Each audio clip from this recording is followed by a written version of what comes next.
So we have discussed till population interaction and types of interaction we have discussed already. Predation, competition, parasitism, commensalism, amensalism, mutualism. This we have discussed. And examples of competition, examples of amensalism. The competition was finished, the predation was finished. And in the competition topic, we were discussing that Gauss exclusion principle. Gauss exclusion principle हम discuss कर रहे थे and competitive release की बात हम discuss कर रहे थे. पैरासाइटिज्म, ठीक है. इसके बाद ये टॉपिक्स रह गए हैं हमारे. पैरासाइटिज्म, कमेंसलिज्म, अमेंसलिज्म, म्यूचुअलिज्म, ये सब टॉपिक्स हमारे रह गए हैं. ठीक है, तो आज हम इनको डिस्कस करेंगे. प्रेडेशन हमारा होता था कि एक जो बड़ा ऑर्गेनिज्म होता है प्रे, वो एक बड़ा ऑर्गेनिज्म जो होता है प्रेडेटर, वो प्रे को खाता है. यहाँ आप देख सकते हो जो ड्रैगन फ्लाई है वो छोटे छोटे एफिड्स को खा रही है. एक जो लेडी बर्ड है वो छोटे छोटे एफिड्स को खा रही है. जो ड्रैगन फ्लाई है वो मस्कीटोज को खाती है. प्रे स्पीशीज इवॉल्व हो रही हैं वेरियस डिफेंस मैकेनिज्म में to reduce the impact of predation का इम्पैक्ट रिड्यूस करने के लिए. Example, certain insect species and frog have camouflage cryptic colouration. Camouflage करते हैं, क्रिप्टिक कलरेशन शो करते हैं. Herbivores are the predators for plants. The problem of predation is more severe for plants than the animals as they cannot move. तो plant के बाहर क्या था, हेर्बिवोरी से बचने के लिए स्पाइंस थे, कुछ ऐसे सब्सटेंसेस वो बना सकते हैं जो कि जहरीले होते हैं. कुछ ऐसे पौधे जैसे निकोटीन, कैफीन, क्विनीन, स्ट्राइकनीन, ओपियम, ये सब सब्सटेंसेस बनाने वाले सब्सटेंसेस जो कि ड्रग है. कुछ इस तरह के कंपाउंड्स हैं जो कि खराब स्मेल रखते हैं. तो ऐसे सब्सटेंसेस जिन प्लांट्स में रिच होते हैं, जैसे ऊपर आप देख रहे हो कैलोट्रोपस का पौधा और ओपियम का पौधा, इनको खाता नहीं है कोई भी. No goat, no herbivore will eat this kind of plant. Competition interaction among the individual, और कंपटीशन दो तरीके का. अगर सेम स्पीशीज में होता है तो इंट्रास्पेसिफिक, अगर दो डिफरेंट स्पीशीज में होता है तो interspecific. And in some cases resources need not to be limiting competition to occur. Feeding efficiency of one species might be reduced due to the interfering of other species. तो एक interference competition नाम का भी competition हो सकता है जिसमें feeding efficiencies क्या होती हैं, वेरी करती हैं दो ऑर्गेनिज्म की, और दोनों एक दूसरे से एफिशिएंसी में क्या होते हैं, कम ज्यादा होते हैं. इस वजह से, जैसे कि यहाँ पर एग्जांपल दिया कि अबिंगडन टॉर्टोइस है और उसके उस गैलापागो आइलैंड पे वो है, और उसने वहां पर गोट्स आ गई, गोट्स को वहां रख दिया उस आइलैंड पे. तो गोट्स की फीडिंग एफिशिएंसी प्लांट्स को खाने की ज्यादा है. इस वजह से क्या हुआ कि टोटोइज मर गए सारे, वो एक्सटिंक्ट हो गए. अनरिलेटेड स्पीशीज आल्सो कंप्लीट और the same resources. Flamingos and fish compete for zooplankton. Competitive release, a species whose distribution is restricted to small geographical areas because of presence of a competitively superior species called competitive release. Competitive release कहते हैं कि जहाँ पर एक species है जो कि competitively superior है, वो दूसरे की पॉपुलेशन को बढ़ने नहीं दे रही है बिकॉज वहां पर दूसरा वाला अपने आप को ग्रो नहीं करवा पा रहा. And resource partitioning, Gause exclusive principle, ये इसमें आता है. रिसोर्स पार्टीशनिंग की वजह से वो क्या कर सकता है, एक को एग्जिस्टेंस को शो करता है. गॉस एक्सक्लूसिव प्रिंसिपल ये शो करता है कि जो कॉम्पिटिटिवली सुपीरियर स्पीशीज होती हैं वो इंफीरियर को एक्सक्लूड कर देती हैं. They exclude the competitive species, they will conclude the competitive exclusive principles.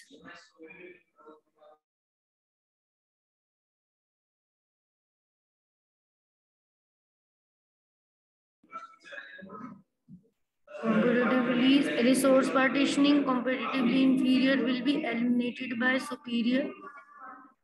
Cannot resource partitioning, existence of species face to face competition and foraging, मतलब जैसे कि कोई एक है, एक ऑर्गेनिज्म ज्यादा तेज, ज्यादा सुपीरियर है अपने रिसोर्सेज को यूज करने में, तो जो ऐसे ऑर्गेनिज्म है जो इंफीरियर है वो क्या होंगे, सेम रिसोर्सेज पे दोनों डिपेंड है, तो इंफीरियर वाला अपने आप ही खत्म हो जाएगा, they will be separated, they will be eliminated. इसको कोएग्जिस्ट कैसे कर सकते हैं, जहां पर अगर जो कि ऑर्गेनिजम्स हैं वो क्या करें, वो अपना अवॉइड करें, कंपटीशन को अवॉइड करने के लिए अलग अलग टाइम पे खाना खाएं, अलग अलग तरह से खाना खाएं, तो अपने पैटर्न को बदलें, फोरेजिंग पैटर्न को बदलें, तो क्या हो सकते हैं, वो कोएग्जिस्ट कर सकते हैं, अदरवाइज वो कोएग्जिस्ट नहीं कर सकते।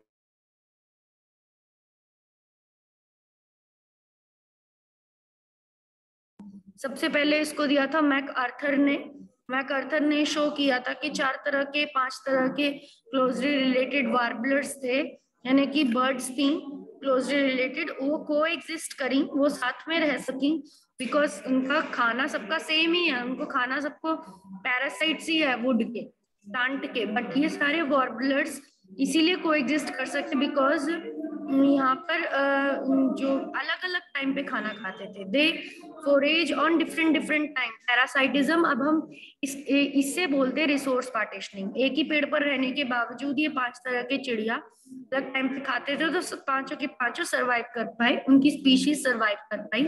नेक्स्ट आएंगे पैरासाइटिज्म में। Parasitism is the interspecific interaction where one of the species parasite depend on the other species host for food and shelter। एक स्पीशीज दूसरे पे डिपेंड होती है फूड और शेल्टर के लिए। Host get harm and parasite get benefit. इससे host को नुकसान हो जाता है और पैरासाइट को अच्छा हो जाता है। पैरासाइट होस्ट स्पेसिफिक कहते हैं, parasite its host tend to को इवॉल्व। पैरासाइट और होस्ट दोनों को इवॉल्व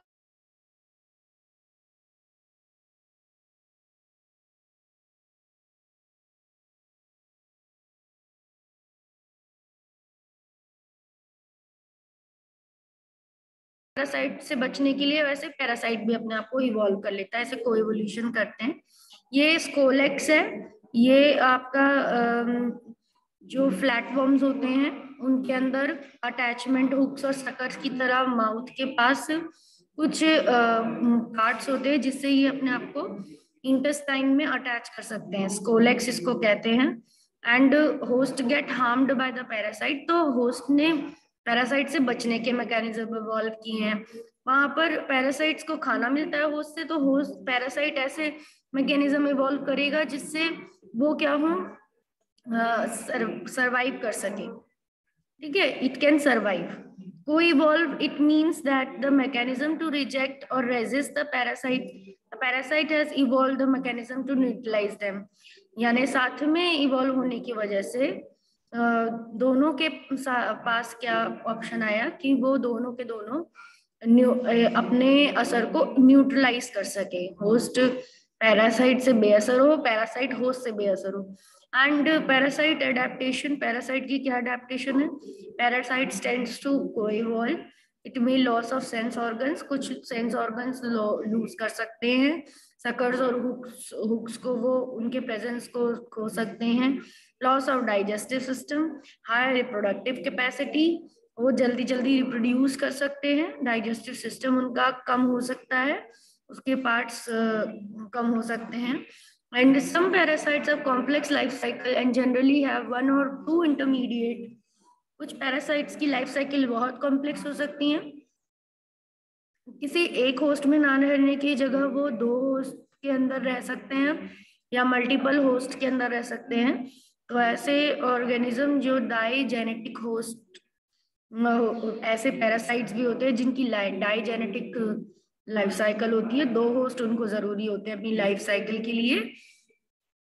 एग्जाम्पल क्या है, जो प्लाज्मोडियम जो मलेरिया करता है, प्रोटोजोआ, उसको 2 होस्ट चाहिए, एक तो वेक्टर की तरह जो उसको बस कैरी करके ले जा रहा है, ह्यूमन लीवर फ्लू, और दूसरे में वो ग्रो होता है। ऐसे ही जैसे वेक्टर एनाफिलीज मस्कीटो हो गया, और जिसमें वो ग्रो होता है, ह्यूमन के लीवर और ब्लड में मलेरिया का पैरासाइट ग्रो होता है। नेक्स्ट जो लीवर फ्लूक है उसके अंदर भी स्नेल और फिश में ये वर्म पाया जाता है, लीवर फ्लूक पाया जाता है, और ये इसके प्राइमरी होस्ट होते हैं, फिर ये ह्यूमन में भी आ सकते हैं। Malaria parasite is one intermediate host mosquito. Malaria के पैरासाइट का एक इंटरमीडिएट होस्ट होता है जो कि मस्कीटो है। ह्यूमन लाइस टिक्स और एक्टोपैरासाइट्स कुछ ऐसे भी होते हैं ऑर्गेनिज्म जो कि बाहर से ऑर्गेनिज्म, जो छोटे ऑर्गेनिज्म जो पैरासाइट हैं वो होस्ट के ऊपर बाहर से अटैक करते हैं, अंदर नहीं रहते बॉडी के अंदर, बट स्किन के ऊपर से अटैच होते हैं। जैसे कि छोटे बच्चे काफी अगर बालों को सही से हाइजीनिकली साफ ना रखें तो उनके लाइस हो जाती हैं, जुएं हो जाती हैं उनके सिर में, तो वो उनका खून पीती हैं सिर की तरफ से एंड उसकी स्किन से, और इन्फेक्शन भी करती रहती हैं। कुछ ऐसे कीड़े होते हैं जो जानवरों के ऊपर लग जाते हैं, उनकी स्किन के ऊपर चिपक कर उनका खून पीते हैं। कोपीपोड्स एक्टोपैरासाइट है मरीन फिश के। मरीन फिश में भी ऐसे कुछ पैरासाइट्स हैं जो कि छोटी मछलियों की तरह हैं, जो कि मछलियों के ऊपर चिपक जाते हैं, उनका खून पीते हैं, उनसे न्यूट्रिशन लेते हैं। कस्केटा एक ऐसी प्लांट है बेल की तरह जो दूसरे पेड़ के ऊपर गिरी रहती है, और दूसरे पेड़ से पूरा जाइलम और फ्लोएम से फूड और वाटर लेकर अपना नरिशमेंट करती है। क्लोरोफिल उसके अंदर से खो जाता है, पीले पड़ जाती है वो बेल कस्केटा की, और उसके अंदर खुद तो क्लोरोफिल नहीं होता, बट वो दूसरे पौधे को पूरी तरह से उसका खाना लेती रहती है। तो ऐसे प्लांट भी होते हैं पैरासाइटिक, जिसका एग्जाम्पल है कस्कटा। It lost its chlorophyll and leaves during evolution, gets its nutrition from host plant by hostoria।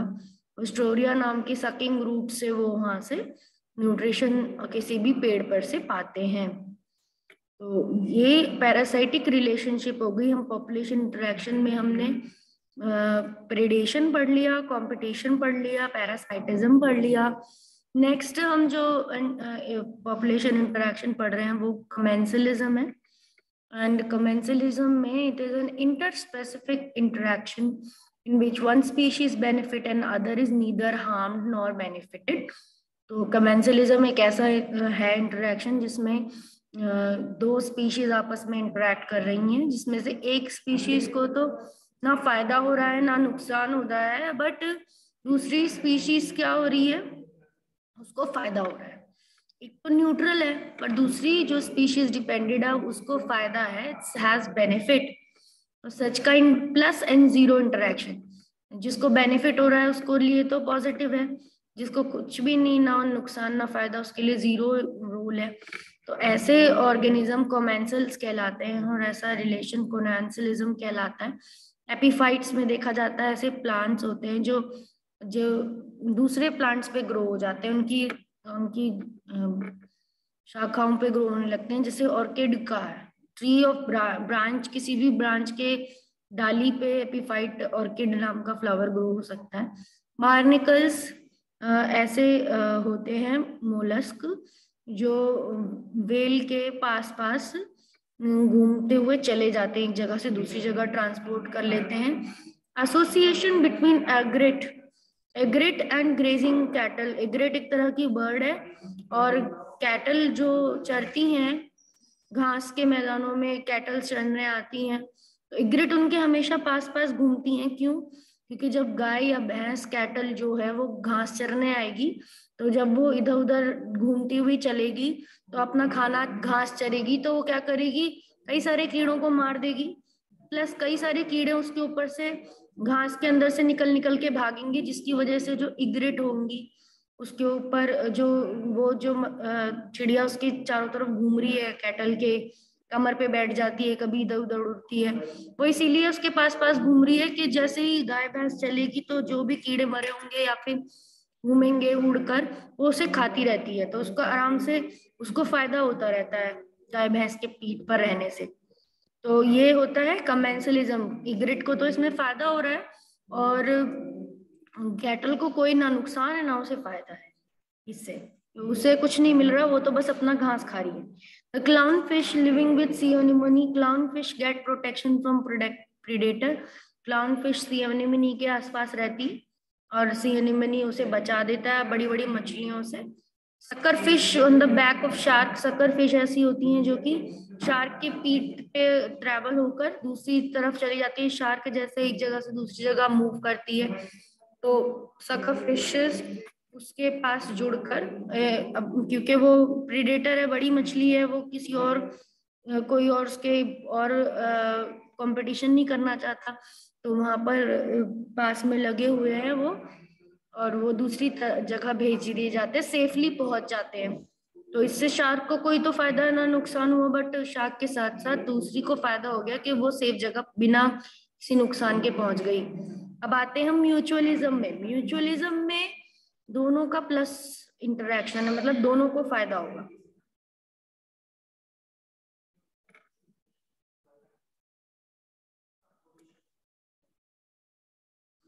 तो म्यूचुअलिज्म में आप देख पा रहे हो कि it is the interspecific interaction in which both the species interact and get benefit.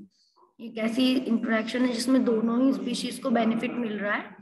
ये bird fruits खा रही है यहाँ पर पेड़ से, एंड पेड़ के ये पॉलिनेशन भी कर देती है, खाना खाएगी, इसके बीज जाएंगे जब ये फिर वो मतलब उसको वेस्ट को रिलीज करेगी, तो बीज कहीं कहीं पर ये फेंक देगी जिससे नए पेड़ उग जाएंगे। तो सीड डिस्पर्सल में इस बर्ड ने काम किया। ऐसे ही और जानवर जो पेड़ों पे रहते हैं वो पेड़ों से खाना खाते हैं, उनके बीजों को इधर उधर फैलाने में हेल्प करते हैं। ये जो मधुमक्खी है, मधुमक्खी यहाँ से रस ले रही है, मधुमक्खी के ऊपर पूरे पॉलन ग्रेन्स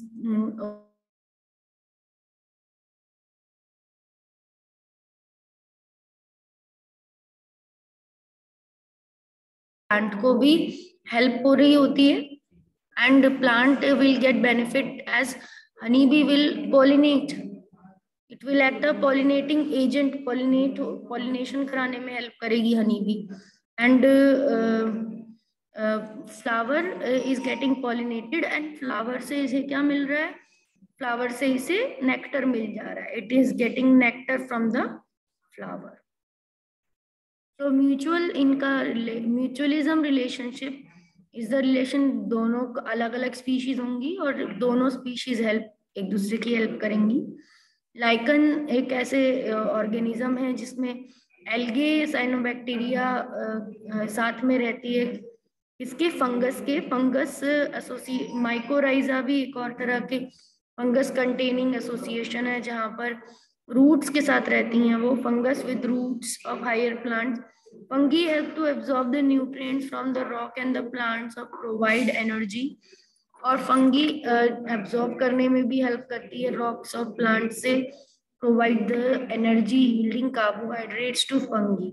मतलब जो फंगी है वो तो न्यूट्रिएंट एब्जॉर्ब कर रही है रॉक से, बिकॉज एक डिकम्पोजर है फंगस, एंड जो उसका प्लांट पार्ट है यानी एल्गी पार्ट है वो कार्बोहाइड्रेट बना रहा है बाय फोटोसिंथेसिस, कार्बोहाइड्रेट बना बना के फंगी को भी देता है ये। और ये दोनों साथ में एक सिम्बायोटिक एसोसिएशन की तरह रहते हैं। And the plant depends on the insect for pollination, and in return they give them nectar or pollens to eat. Plant pollination के लिए इंसेक्ट्स पे ही डिपेंड होते हैं, बिना इंसेक्ट के पॉलिनेशन नहीं हो सकती। और पॉलन ग्रेन्स खाते भी हैं इंसेक्ट्स, तो इस वजह से क्या होता है, वो हेल्प करते हैं प्लांट की भी, प्लांट को खाने को प्लांट से उन्हें एनिमल इंसेक्ट्स को खाने को मिल रहा है, शहद मिल रहा है, मधुमक्खी को मधु मिल रहा है, एंड उससे मधुमक्खी उसका हेल्प कर रही है पॉलिनेशन करने में। Fig tree pollinator species of wasp, fig species can be pollinated by its partner wasp only। ये एक ऐसा ब्लैक कलर का वास्प होता है इंसेक्ट जो फिग के जो फल हैं उनके जब फूल उग रहे होते हैं उसी टाइम पर उस फूलों में ही अंदर जाकर अंडे दे देता है, फूल जब खिला हुआ होता है उस टाइम पे पॉलिनेशन करने के टाइम पे, और फिर वापस उड़ जाता है। और फिर ये फल जब पकता है, फूटता है, फिग का, अंदर से इसमें फिर एग से जो नए वास्प बन जाते हैं वो उड़ जाते हैं। तो ये कोएवोल्यूशन है फिग का वास्प के साथ। इसमें एग लेइंग ओविपोजिशन इसको बोला जाता है, oviposition. Fig acting as a fig fruit act as a oviposition, मतलब egg laying position for this wasp. ठीक है, और इसमें अंडे देने से ये ग्रो कराने में इस दोनों की लाइफ के लिए जरूरी है। फिग फ्रूट होगा तो ये वास्प जिंदा रहेंगे, क्योंकि नई जनरेशन फिग के फ्रूट में ही पॉलिनेशन कराने से ही नहीं मिली, क्योंकि एग अंदर ही दिए जाते हैं। नरिशमेंट पाकर ये नए वास्प में डेवलप हो सकते हैं, फिग से नरिशमेंट पाकर, और फिग के फ्रूट भी पॉलिनेशन होंगे इसी वास्प के थ्रू। दोनों को एक दूसरे पे डिपेंड है। ऐसे ऑर्गेनिजम्स को कोएवोल्यूशन या म्यूचुअल ऑर्गेनिज्म कहा जाता है।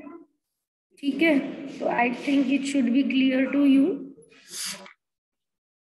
And so these today we have discussed mutualism, today we have discussed commensalism, we have discussed parasitism, and also discussed the resource partitioning, cause exclusive principle, competitive release. So these all population interactions we have discussed, competition and plant herbivory से बचाना, camouflage की बात हुई, predation. तो ये सारे के सारे हमारा साइन भी हमने स्टार्टिंग की क्लास में बता दिए थे पॉपुलेशन इंटरैक्शन के। So with this I am ending the class.